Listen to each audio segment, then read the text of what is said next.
నీతిమంతులు ఆశించినది వారికి దొరుకును. హల్లెలూయా. బైబిల్ సెలవిస్తుంది, దేవుడు చూడగా ఏ ఒక్కరూ నీతిమంతులు లేరని. అయితే ఎవరైతే క్రీస్తు ప్రభు వారి దగ్గరికి వచ్చి వారి పాపాలు ఒప్పుకొని వాటిని విడిచిపెడతారో దేవుడు వారిని నీతిమంతులుగా తీర్చుతారు. నీతిమంతులు ఆశించింది వారికి దొరుకుతుంది. ఆశ ఉండడం తప్పు కాదు. మన ఆశ మంచిదైతే, మన కోరిక మంచిదైతే దేవుడు దాన్ని నెరవేరుస్తాడు.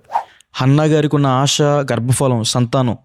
దేవుడు అది ఆమెకు అనుగ్రహించారు. అలిసి ఉన్న వారి ఆశను దేవుడు తృప్తిపరుస్తారు.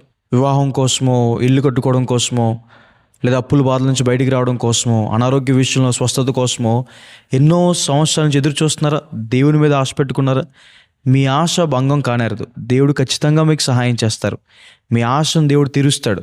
12 సంవత్సరాల నుంచి అనారోగ్యంతో అనేక మంది డాక్టర్స్ దగ్గరికి వెళ్ళి తిప్పలు పడిన స్త్రీ విశ్వాసంతో క్రీస్తు ప్రభువారు వస్త్రపు చెంగును ముట్టుకోగానే ఆమెకు స్వస్థత కలిగింది.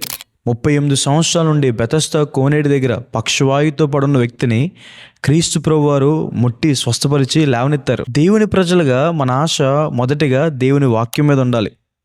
దేవుని వాక్యం చదవాలనే ఆశ, దేవుని వాక్యం నేర్చుకోవాలనే ఆశ. ఎందుకంటే దేవుని వాక్యం అంటే దేవుని మాట. దేవుడు తన వాక్యం ద్వారా మనతో మాట్లాడతారు. దేవుని వాక్యం మనల్ని ఆదరిస్తుంది. దేవుని వాక్యం మనల్ని బాగు చేస్తుంది. దేవుని వాక్యం మన జీవితాన్ని కడుతుంది. కెరియర్ బిల్డింగ్ కోసం ఎన్నో పుస్తకాలు చదువుతాం, కానీ మన క్యారెక్టర్ని బిల్డ్ చేసేది దేవుని వాక్యం. దేవుని మందిరం అంటే మనకు ఆశ ఉండాలని. దేవుని మందిరం అంటే దేవుని మహిమ ఉండే స్థలం, దేవుడు మనల్ని దర్శించే చోటు, దేవుడు మనల్ని ఆశీర్వదించే చోటు, మన ప్రార్థనలు అంగీకరించే చోటు, దేవుని సహాయం మనకు దొరికే చోటు.